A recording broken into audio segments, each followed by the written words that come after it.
Sometimes I get sad or I run into obstacles and I get demotivated.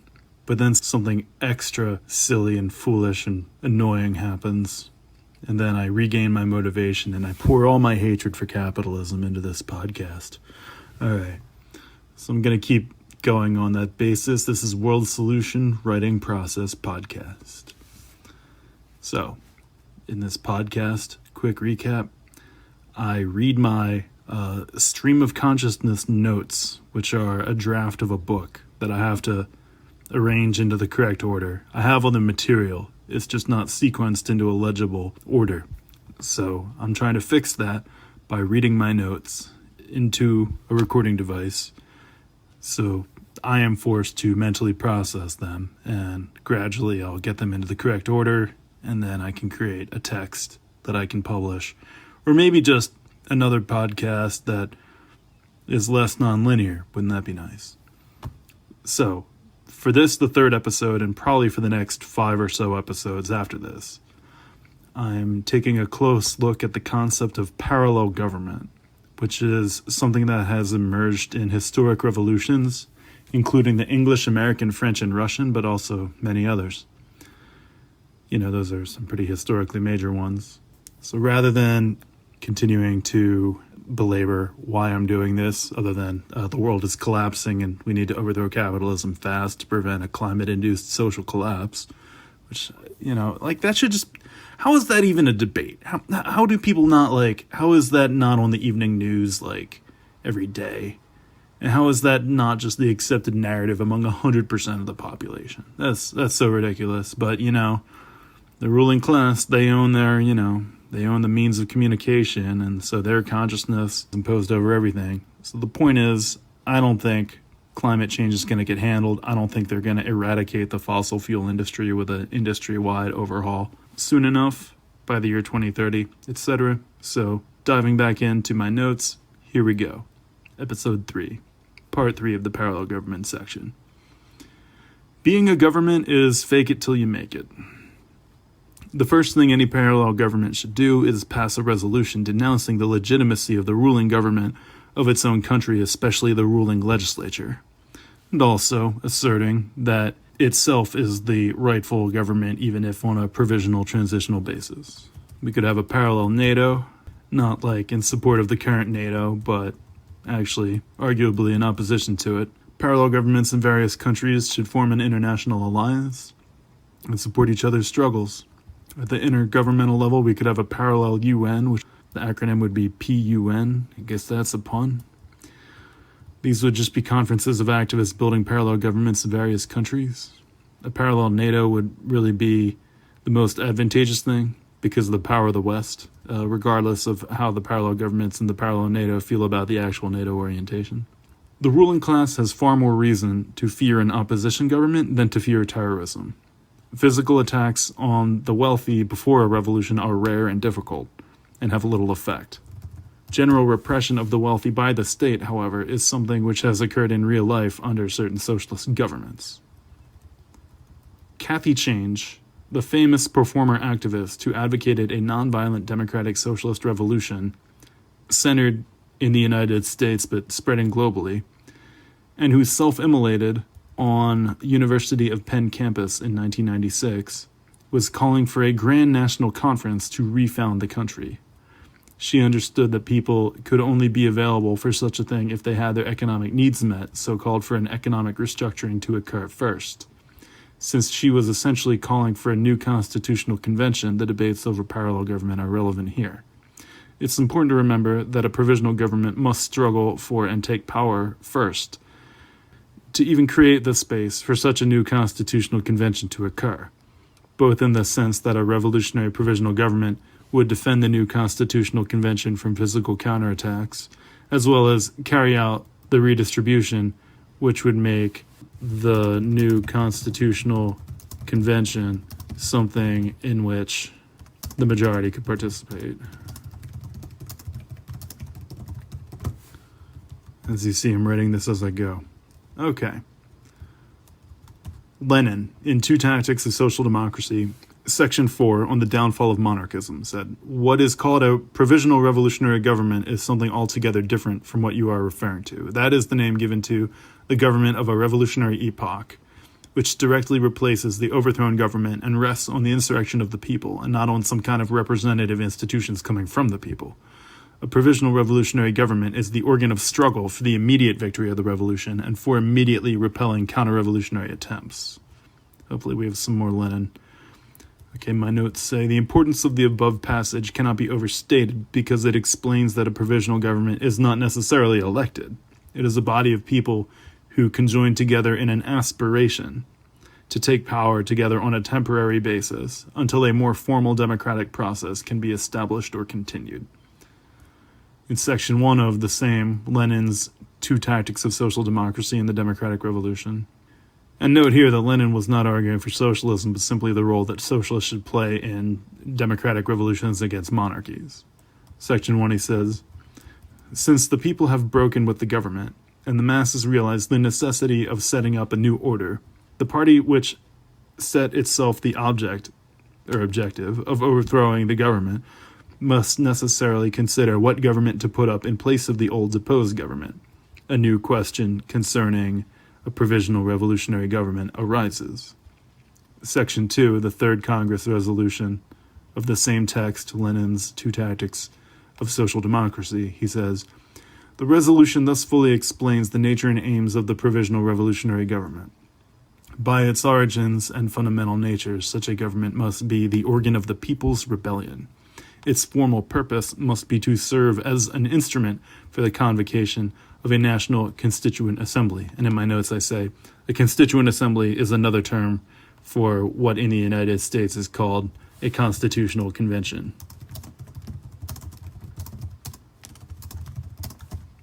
Slight edits to my notes as I go. So back to the notes. Lenin directly addressed the question of whether such a provisional government should immediately start carrying out changes, or if it should wait until a more legitimate authority was established by a constitutional convention. He favored immediate reforms not delayed by this interval. Quote, it might be argued that being only provisional, a provisional government cannot carry out a constructive program which has not yet received the approval of the entire people. Such an argument would merely be the sophistry of reactionaries and absolutists. To abstain from carrying out a constructive program means tolerating the existence of the feudal regime of the putrid autocracy. Such a regime could be tolerated only by a government of traitors to the cause of the revolution, but not by a government which is the organ of a popular insurrection. I love how hard he goes sometimes. And if you replace absolutists with capitalists in the above quote, you're beginning to get the idea of what I'm doing with it. Of course, Lenin would make the same jump in supporting the workers' councils, but I'm advocating something a little different. It's not that I oppose workers' councils if they crop up. Well, great. The problem is more that in the absence of them appearing, what do we do? And I'm saying we just form a revolutionary government basically on the basis of self-appointment as a transitional measure and then carry out a new electoral system of democracy within the spectrum of socialism. So, more notes. In many ways, the tasks of a parallel government are identical to the tasks of the entire movement. After all, if the way to carry out this regime change is a protest movement, then clearly a parallel government will have to be somehow involved in either organizing a protest movement or somehow connecting to existing ones. Though we would all be wise to feel some hesitancy about connecting to any part of the protest movement in its current misguided and poisonous state. There is a difference between the core demands a parallel government advocates as its reasons for existence and the full body of legislation it has ever passed and plans to implement upon gaining power. Core demands should be a short list chosen for public messaging. The full body of legislation, which acts as an additional series of actions the parallel government promises to enact upon being installed in power, could be much longer, taking the form of a long list rather than a short list. Notably, Wikipedia has no article yet for the term parallel government, only related topics like provisional governments and governments in exile. This is a good sign, as revolutions often occur in uncharted conceptual territory. In this sense, dual power is a struggle to shift control of the state, rather than a real attack on the state. It's certainly an attack on the seat of government and its social legitimacy, but the government agencies themselves can easily maintain their current form, unplug themselves from the old government, and plug themselves into the new political order based on the parallel government. It's important to point out that this is what the Bolsheviks actually did. Rather than smash the state in the literal sense, what they did is they sent Red Guards into the bureaucracies which had been established under the monarchy and then taken over by the Russian provisional government, which is capitalist.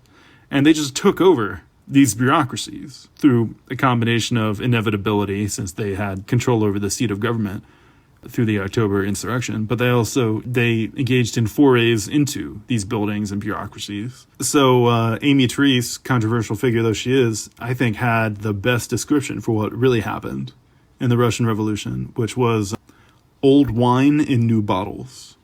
In terms of the bureaucracy not being smashed, the state not being smashed, but in fact seized. I think that's really what we're doing, and that's what Gene Sharp talks about when he's talking about things like flipping the pillars. Like, we're not destroying the security forces.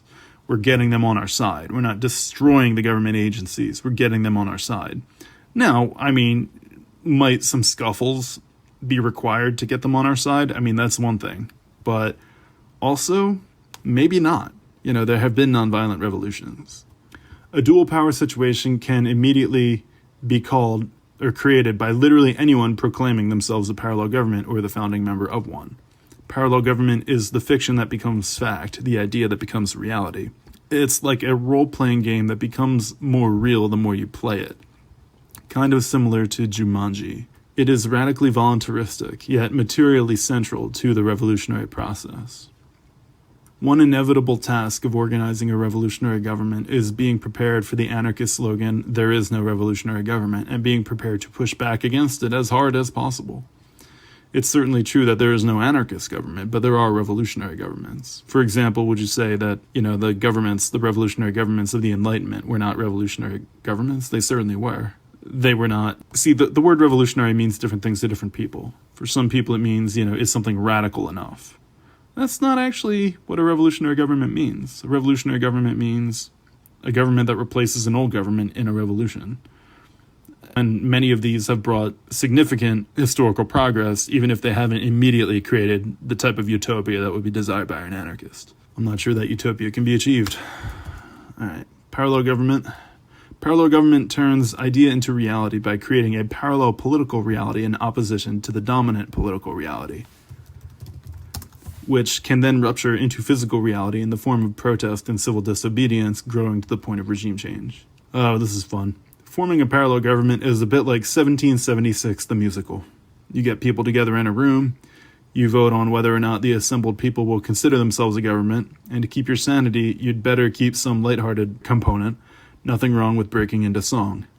Silly art and music can be a good way to maintain morale at moments when nothing is going on, and also a good switch from the intensely cerebral tasks of a parallel government, literally drafting legislation that only exists as a list of policies until you take power, issuing and performing declarations, and organizing street actions to build support. It was Sunday, August 7th, 2022, while talking to myself by the pool at a motel in Millville, New Jersey, that I declared myself a provisional government. Best to have a sense of humor about these things. You could call your members congresspersons, members of parliament, members of the legislative assembly, councilors, legislators. If you're feeling audacious, you could call yourself representatives even though not elected, because even unelected, you better represent the people than that other government which currently holds power. How audacious. You can keep a similar name to the legislature of your country. For example, in the United States, we could form a revolutionary Congress against the ruling United States Congress, or choose something very different depending on whether you think an aesthetic of continuity or rupture is advisable. We could form a socialist parliament in the United States to differentiate ourselves from U.S. Congress. You could probably declare a revolutionary government at Burning Man if you really want to make a big thing of it, but be careful of the libertarians. It is more important to remember, in the case of parallel government than in anything else, that the self is material. So you are never starting from scratch, and always starting from yourself. People might say, oh, it's not material, this is pure idealism. Well, you are material, aren't you? And if you're declaring yourself a parallel government, then the parallel government is now made of flesh and blood. Don't just declare a parallel government in isolation. You can participate in movements casually and look for opportunities to declare or spread word of the revolutionary government in the context of the movement. You could declare a revolutionary government at the tailgating outside of a football game, really wherever the people gather. A parallel government asks for your support not in the form of your vote, but in the form of voting with your feet by attending street rallies and protests in support of the parallel government. It may also ask for your participation as a legislator or a signatory of its declarations. It's possible that some parallel governments will be formed by splits within the ruling government. In the Enlightenment democracy revolutions, most of the revolutionary governments included members of the old ruling governments who switched sides, forming new or repurposed political bodies. Small business owners formed a sort of parallel administration to the city government in Philadelphia in the 80s and 90s in an attempt to, quote, clean up the city. Now, this is not, some kind of socialist measure. This was probably gentrification, arguably. But if you wonder why the center of Philadelphia doesn't have trash everywhere and the other parts of it do, it's probably because of this small business owner parallel administration that just started, pressuring the government by operating independently of it. A monarch perceives their own rule as right and natural, and we should take a similar attitude during the transition. We deserve to be in charge. We should not flinch or hesitate from it. It is natural that we should be in charge because someone has to be in charge, at least for now. And the corporate elite is crashing the planet, so it's either us in charge or them in charge. In 2019, in Australia, there seemed to be an Aboriginal provisional government. One of my favorite examples is 1919, the Korean provisional government, because it was both a provisional government and a government in exile, given that I believe it was formed in China. Now, this was, nothing too radical. This was simply a democracy government. But it seems as a parallel government formed outside the country. That's not so common. And that's actually what is going on in Russia right now, where there is a parallel government outside the country. It's called the Congress of People's Deputies. It doesn't really call itself a government in exile because it denounces Putin's government as illegitimate, I believe. So it is actually a parallel government and not just a government in exile, though it could be classified as that. 1776, common sense called for a provisional government. The 1871 Paris Commune was sort of a socialist provisional government. You may think you lack the authority to declare a parallel government, but what have authority and legitimacy become on planet Earth besides the most disgraceful of farces? The entire appeal of Donald Trump was his legitimacy through illegitimacy. He painted himself as a bad boy who breaks the rules, and it won him an election. The human ruling class has avoided the concept of legitimacy itself with its hypocrisy, so let it rip, anything goes. It helps to have a sense of humor about it. Parallel government can not only utilize laftivism, but ends up being a form of laftivism intrinsically and unavoidably. After all, to survive capitalism this long, you must have brainwashed yourself into believing that you are a living god and the reincarnation of all past revolutionaries, destined to incite the final uprising of the people, which is what most men secretly believe about themselves, but don't say out loud. There were frontier governments in the early U.S., like the California government, I believe just sort of was declared by some, essentially, settlers. Parallel government can be used in different ways for different reasons. Because the parallel government is engaging in a nonviolent insurgency simply by existing, we don't have to be too paranoid, but it would definitely make sense for everyone in the parallel government to be practicing decent cybersecurity using encrypted email and messaging to communicate between members. In practice, we usually shouldn't be saying violent things anyway. Anything that does require true secrecy from the omnipresent electronic surveillance grid should only be said at in-person meetings with phones turned off, placed in a signal-blocking bag, those are available online, and that bag should probably be placed in another room. If it's a real big secret, make sure to also unplug or remove from the room any devices with microphones such as laptops, tablets, headsets, gaming consoles. Yeah, you gotta work on your electronic diligence. The Hungarian provisional government is an excellent model. First, protesters held a demonstration demanding a revolution as well as free speech and other grievances. Then they presented a motion to all those present calling for the formation of a revolutionary government. Finally, since the resolution passed to crowd acclaim, The attendees began to form the revolutionary government immediately at the demonstration and also occupied a local government building in order to assemble themselves and contend for power. That's a fun one. I would guess that was 1848. Yeah, 1848. You have microstates, some of which are like ridiculous, like Sealand outside the United Kingdom, which people use for like server storage. But then there's like ones that are just intentionally funny, like Slowjamistan. It's in California. It's a microstate. Forming a parallel government is one of the easiest things in the world, but understanding why forming one makes any sense is much harder. You could joke that you could form yourself into a revolutionary government by a mental declaration at this moment, a declaration among your neurons. And you would be technically correct, but that might not be the most legitimate way to go about things. You'll probably need more than just yourself in your parallel government for anyone to take it seriously. The hardest part is convincing other people why it makes sense. The bizarre truth is that a parallel government can be quite like Nick Land's concept of a hyperstition. Now, this is certainly not an endorsement of Nick Land's politics, him being a weird neo-reactionary who believes in authoritarian capitalism. A hyperstition is a construct which becomes more real the more people believe in it, starting with yourself. The key is simply to remind people that many of the most decisive moments in all of history's revolutions were the moment that people formed a new government, and while in some cases these governments had institutional legitimacy in the form of being a splinter off the old government, in many cases ordinary people simply formed them out of protest assemblies or conference meetings. You can form a parallel government right now with anyone near you who agrees with the concept, though you'd probably have to explain it first. You can merge different gatherings in parallel governments as you proceed. Multiple parallel governments can also exist in parallel in multi-parallelism. For me, there's a connection between situationists and this like ultra-voluntaristic concept of parallel government, which I'm advocating. Parallel government is well established in history. What's not so established in history is the idea of a small number of people starting one. That's more my assertion and contribution.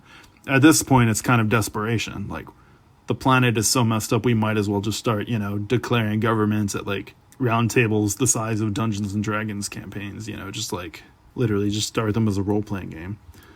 Situationist thought combines creative initiative with strict anarchism. So anarcho-punks are kind of a wild card in forming a parallel government because they might like just starting something for the sake of disruption, but they can often be against government. Burning Man is actually a congregation of situationists because like they cover up all corporate logos at Burning Man, and you can see a lot of just like situationist style art, just de-tournament, just like playing with words, wordplay in a lot of the art there. But again, there's problems with the libertarians being there, who might give you pushback against forming a socialist government, and just even anarcho-communists who might give you pushback against forming a socialist government. I don't know. Like, I know Burning Man has kind of been like gentrified by the tech bro community, but I think there's something about the spirit of it just being like an art festival that I think is important, and an art festival that's sort of populated by people with situationist thought doesn't hurt. Oh boy. Technically, what Hitler did during the beer hall putsch was forming a parallel government, which is only relevant to show that this approach is so common that both revolutionaries and reactionaries use it. Oh yeah, on that note, Juan Guaido, I can never really assess his politics. I'm not an expert on the Venezuelan conflict. But Juan Guaido was kind of like a one-person parallel government in Venezuela. He just like declared himself the rightful president. That is like, like Emperor Norton level parallel government voluntarism. And I've done things like that myself. But I don't think anyone ever took me as seriously as they took Juan Guaido or even Emperor Norton. A parallel government may generate pressure on the ruling government simply by existing, by drafting better and more popular legislation than the government in power, and by organizing protest. However, it only generates decisive pressure by actually attempting to come to power by creating enough mass civil disobedience to induce a political crisis. It's important to clarify, we are not building a parallel state but a parallel government. We're not attempting to create a people's welfare agency because movements don't have the resources to do that. Many revolutionary movements begin with a sort of community service model but transition to what is called specializing in revolution, which typically either means protest followed by parallel government or military warfare. We're not trying to create a substitute for the existing government agencies, but trying to essentially take them over by substituting the old seat of government, i.e. the three branches in the United States, with a new seat of government, our parallel government. The methods of installing a parallel government are the typical methods of activism, essentially protest, civil disobedience, and awareness raising. However, all of these take a different form in the face of an organized group of people actually putting themselves forward as an alternative to the ruling government. Then protests go from resistance to insurgency, even if completely nonviolent. This is what makes flipping the pillars more possible. Though technically many state pillars have joined revolutions which didn't even have parallel governments form yet. People at protests might also be completely confused if you tried to form the crowd into a revolutionary government instead of everyone just demanding superficial changes and going back home to their wage slavery. If you tried to call a rally to form a revolutionary government, you would have to put considerable effort into building it and convincing individuals of its necessity before it could be anything more than poorly attended or a total failure. In practice, this is what we have to do. Sometimes a parallel government can attend to organize street actions over redistribution issues, but at some point it will have to hold events simply declaring its existence to the public, whether meetings or street actions. To an extent, revolutionary government is show business, but not mostly. Parallel government is a little bit of parliamentary procedure, a little bit of political debate, a bit of protest organizing, and a bit of nutty artistic creativity and zany humor for the purpose of outreach and morale. Overall, socialist governments must triumph over capitalist governments. Multiple socialist provisional governments may enter into a power-sharing agreement or some other negotiation. A key distinction is the concept of the ruling government, which is in charge and currently has the obedience of the state administration, versus the rightful government, which may not be in power but should be. For example, a government in exile may call itself the rightful government. A king that has been overthrown may call himself the rightful government, even though he is currently deposed from being the ruling government. That's a distinction. The key to organizing a parallel government is putting your heart into it. Let go of your smug skepticism for a moment and admit the species is in a very immediate crisis to the point that new things must be tried, then make that exact point to other people. In those words, it's not like there's a rule against individually declaring yourself to be the founding member of a revolutionary government, and if there was, it seems like a good rule to break. You graduate from resistance to revolution when you actually start building institutions instead of only tearing them down. Okay, here's a link. I need to open it up and see what's in it. It's called Revolutionary Committee. I believe this was part of the Russian Revolution. These were Bolshevik-led organizations in Soviet Russia, established to serve as provisional governments and temporary Soviet administrations and territories under the control of the Red Army in 1918 to 1920. The forms of their work were inherited from the Military Revolutionary Committee of the Russian Revolution of 1917.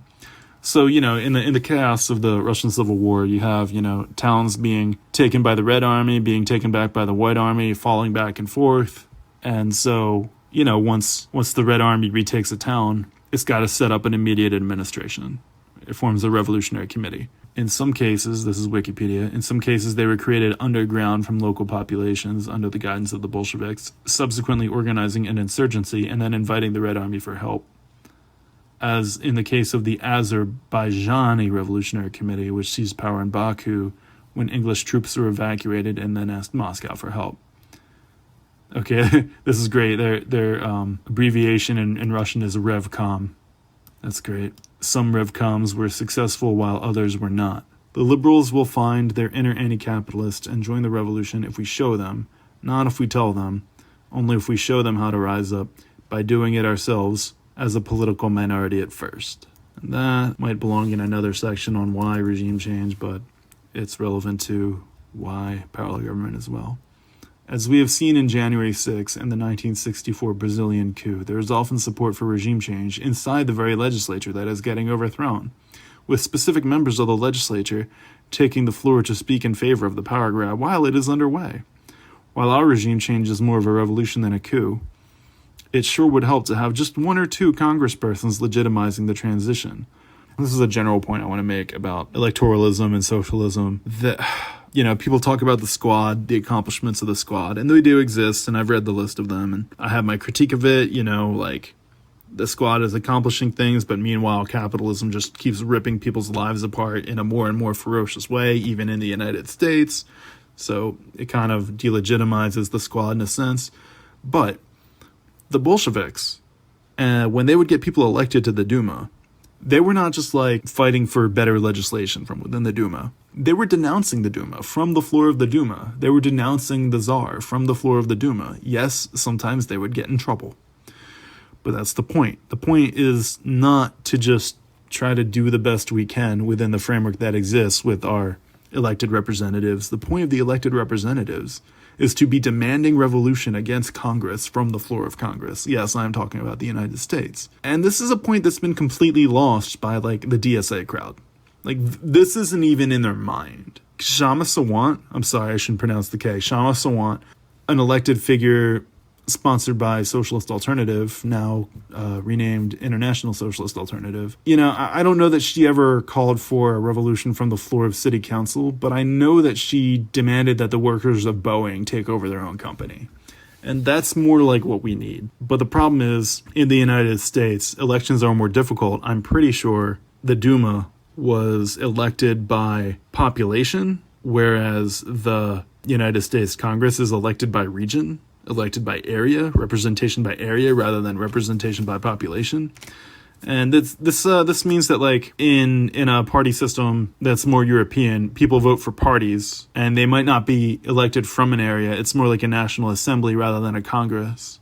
And so they could actually get Bolsheviks, not just social democrats, Bolsheviks onto the floor of the Duma. In the United States, you would have to win in a specific state to get an actual revolutionist elected and on the floor of Congress. And you can't do that because the local dynamics within these localities are more that you have to beat the local party machines. Whereas in the European model, you can have these, which is, representation by population is not the same thing as proportional representation, but they do overlap and they seem to function together. In Europe, you can actually get fringe parties on the floor. They should be doing this in Europe. I don't know if they are or not. Anyway, more notes. I might go a little longer with my episodes because I'm just trying to get through this parallel government section. Institutions are essentially machines made of people, so all politics is a subcategory of engineering. Social engineering is mostly psychology. Beneath the mysticism of Badiou's event, there's this Maoist, I believe, philosopher named Badiou who talks about how events, they just appear of themselves, or they're these moments of rupture. Beneath the mysticism of the event lies the political and material reality of revolutionary government. So yes, it's true, uprisings happen. But, in America, we have mass protest after mass protest, and they are all starting to feel like wasted opportunities. One of these mass protests should form a provisional government against the United States Congress, but none of them ever do. And that's kind of what I'm saying, revolutions aren't magic. Revolution is when mass protest turns into institution formation, and not just any old institution. Revolutions happen when mass protest turns into revolutionary government formation. Some kind of formation of a legislature out of an assembly of the people. Even if it can't include all the people, it can act on the people's behalf.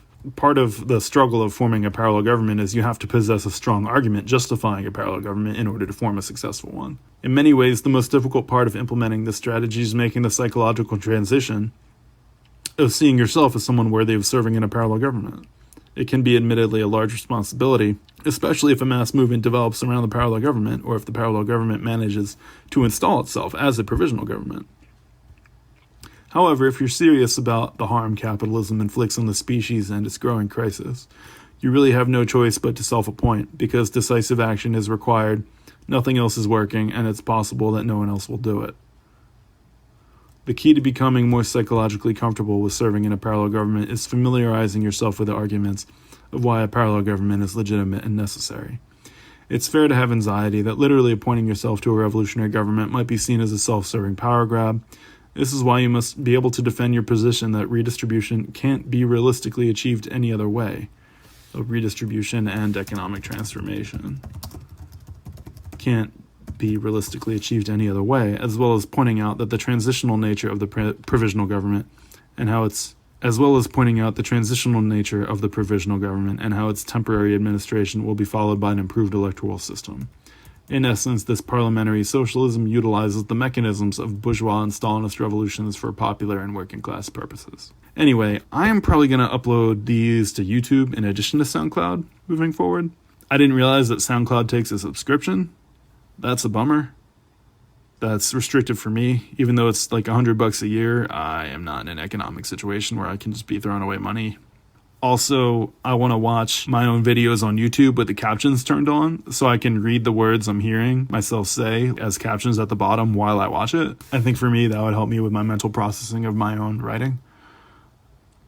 However, ultimately, I'm just going to have to sit down and break each section of this text into subsections. Like I have a parallel government section, but I'm going to have to outline the section and figure out what are the subcategories within each category. I have a section on parallel government, but I'm saying certain things over here. I'm saying other things over here. How do I group them within each section? That's going to be a struggle. This is my writing process. I get to talk out loud, think out loud about it. I have to admit, I'm daunted by all this. I'm very daunted by it. But the point of this podcast is to make it a little less daunting for me. Because, all right, you know what? I'm on page 18 out of something like 38 pages. If I do one more page of notes, then I will be halfway through the parallel government section. Maybe I can knock this thing out in less than like 8 episodes. Wouldn't that be nice if I could do it only in like 6? That'd be great. So, back to the notes. Regardless of your orientation, nonviolent regime change is the priority in the current phase, given that it is historically more successful in recent times, and also that it is the best way to prepare for violent struggle should events make some kind of violent struggle necessary. However, it's hard to say exactly what those conditions might be. Nonviolence often remains most effective, even when violent repression is occurring against the movement. In the situation of a capitalist government engaging in repression against protesters who support our parallel government, then it would make sense to call for the removal of that government, followed by physical efforts to dissolve it, and not merely contend against it with a parallel government. However, like the 2000 Serbian Capitol storming, this is something that can often be done without firearms. Technically, that moment in Serbia was a deviation from pure nonviolence, but it was relatively nonviolent compared to many other regime changes, providing an instructive case. If another parallel government is in session, then the members of the sitting government wouldn't need to be harmed during the dissolution. Protesters would simply need to occupy the central government building and engage in whatever disruptive protest noise is necessary to prevent the session from convening, effectively ending the ability of the capitalist government to function as a legislature, cementing the power and/or legitimacy of the previously parallel government as the now solely functioning real government or ruling government. Let me edit that real to ruling. So there's going to have to be some theorizing of local versus national parallel government, the role of capital cities and big cities to national revolutions, as well as conflicts between provinces or conflicts between states in the United States context. For example, let's illustrate this. Let's say the Northeast of the United States starts having parallel governments in cities like New York City, Boston, Philly, Washington, D.C. But the parallel governments don't spread to other areas or they don't take over. Okay, let's say parallel governments take over in the Northeast. And now you have this section of the country that's now being ruled by socialist provisional governments. But maybe down south in like Miami, it doesn't take, people try to form a socialist parallel government. It gets repressed, or maybe it just doesn't even get repressed, but no movement forms that's strong enough to install it as the provisional ruling government. So that's kind of where there would have to be contention. That could lead to a civil war, or it could just lead to the Northeast trying to export its revolution by helping the other regions organize protests, things like that. Maybe the coming to power of provisional governments in one region of the country would inspire a new upsurge of enthusiasm and participation in other areas of the country. But that could be compared to the process of revolutions in whole countries, inspiring revolutions in other countries. And sometimes there's a lag where one part of the world goes first, but it catches on to other parts of the world. I keep seeing this meme that says the first wave of socialism was limited to Paris. The second wave covered a third or half the world. And then the next wave is going to be the entire world. And that's definitely what I believe. All right, continuing in the notes. Indigenous groups or ethnic regions can also be used as the basis for parallel governments. Shadow cabinets in Britain are a less dramatic version of parallel government, working within instead of outside the electoral system. This is when the party in opposition, in a parliamentary system, you have the party with the most seats is the ruling party, and then the other party is the party in opposition. So a shadow cabinet is when the party in opposition builds an administration prepared to step into power should the ruling party be somehow removed from power by election or otherwise. often by failing to continue to have a majority, or maybe in some systems a no confidence vote. At some point, we will have to declare the multiversal monarchy and the fourth interdimensional, as opposed to the fourth international. Micronations often seem silly, and in the case of Slowjamistan, the comedy is intentional, but Putin has used micronations to justify his invasions or domination of neighboring countries. Building a parallel government could be something easily achievable at a single quick meeting, or could be a long-term organizing project like building an organization over time, depending on your preferred style of organizing or your situation. It would be wrong to claim that parallel government is a feature of every revolution, or of every crowd revolution, but it has certainly been a central feature of many of history's greatest revolutions, and remains a frequently neglected option, which could decisively turn the tide in many struggles. At this point, a parallel government could contend for power on the basis of promising universal healthcare or housing alone in the United States. Just as bourgeois governments formed out of the fragmentation of feudalist governments, it's possible that socialist governments may form from fragments of capitalist governments, or more likely will graft new regimes on top of the old state machinery. Unlike the anarchists and protest-oriented activists who promote a, quote, counterpower that can, quote, change the world without taking power, end quote, the entire purpose of this is to install new people in charge. There was a regional parallel government called the Prati Sarkar in the Indian independence movement, and I'm pretty sure Prati Sarkar literally translates from Hindi into parallel government in English.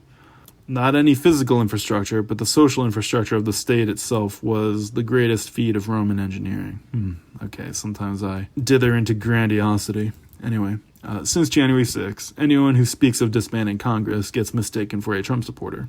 So we must firmly distinguish our movement both from the Trump movement, while advocating a less destructive approach than January 6 by peacefully forming an opposition government, and only considering any kind of protest or occupation of government buildings once the masses are in the streets in support of our parallel government. We don't want to get confused for January 6. In a capital city, you might need two parallel governments, one to replace the capitalist city government, and one to act as an opposition to the capitalist national government. For example, in the French Revolution, you had a revolutionary city council, but you also had revolutionary national governments like the National Assembly, the National Convention. The example in the United States, for example, would be that in Washington, D.C., you would need a revolutionary city council, but you would also need a revolutionary legislature representing the whole nation as a provisional government. Good old Kathy Change in The Transformation, which is a free play in which you can still watch her on YouTube despite her tragic passing. She says, "We are the new people's self-government of the United States of the world." And that is the kind of heady, inspired thinking we need, in my opinion. All right, I'm almost to the end of the page. Almost halfway through the parallel government chapter. Okay, when it comes to forming a parallel government, some kind of mass assembly in the street might not necessarily be the best way, except for largely theatrical and consultative sessions. For institutional continuity, the chaos of a crowd does not really fit. A self-appointed committee with reliable politics and ongoing membership would be a better parallel government than the random whims of people who pop in and out of mass assemblies at protest occupations, for example, as occurred at Occupy Wall Street General Assemblies. However, there can be consultation and collaboration between the energy of such street assemblies and the continuity, I meant to say stability, of ongoing committee. You get to literally hear me right. However, such mass assemblies can be used as consultative brainstorming sessions for the parallel government.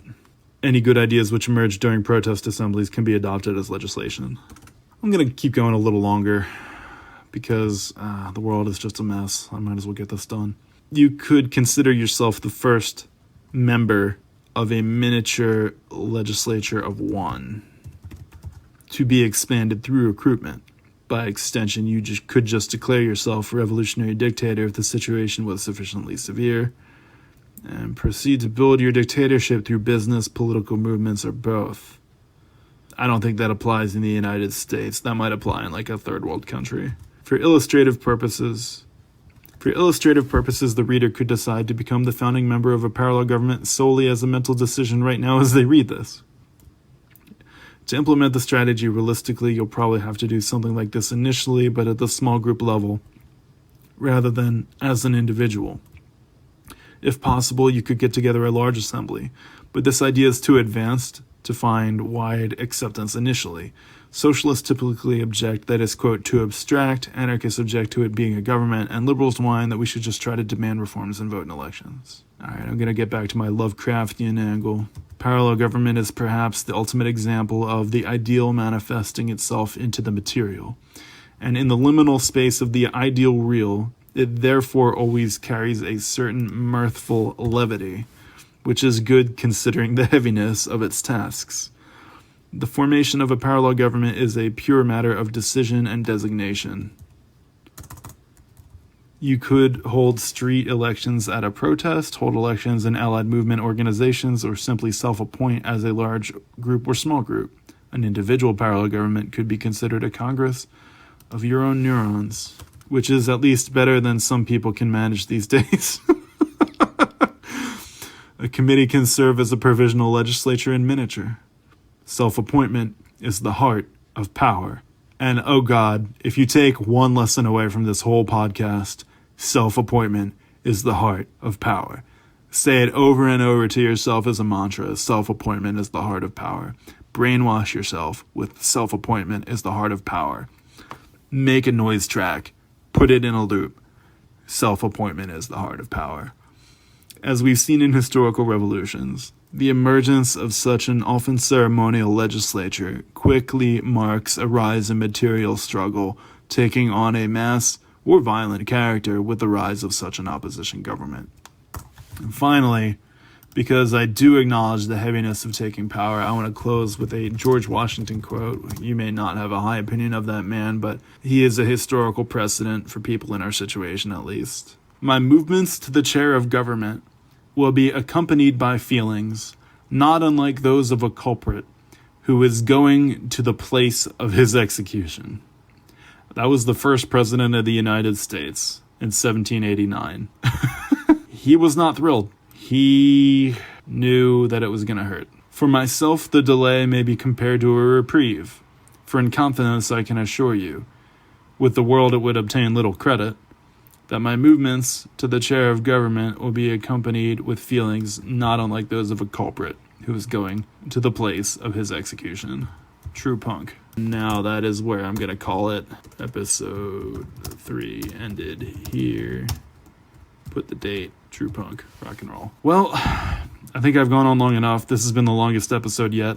I'm just trying to burn through this first chapter, get it done, and now I'm faced with the dull, aching void of having to edit this episode. But too bad. It's time for the people to learn. It's time for the people to hear the truth of the world solution as I dictate it into my recording device. This is World Solution Writing Process, Episode 3, signing off.